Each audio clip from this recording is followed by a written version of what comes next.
Today, I want to highlight an amazing resource from the Brennan Center for Justice called the For the People Act, Separating Fact from Fiction.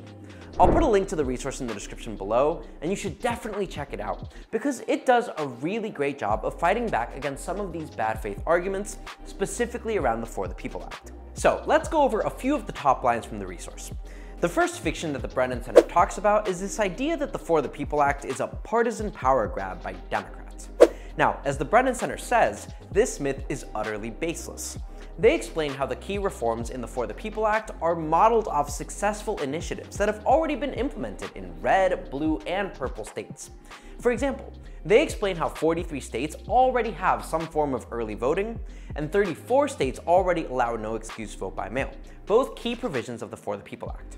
Other provisions like automatic voter registration and redistricting reforms have already passed in states across the political spectrum.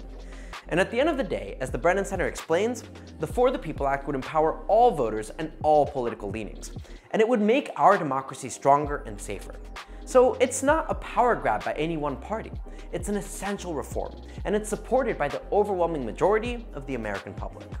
Another fiction that the Brennan Center addresses is that the For the People Act is somehow a federal takeover of elections. That is also not true.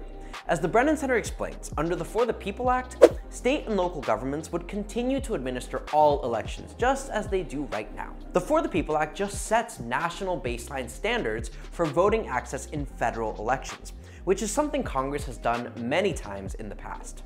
The last point I want to go over from the Brennan Center's resource is one of the Republicans' favorite incorrect talking points, that the For the People Act would somehow open the door to mass voter fraud.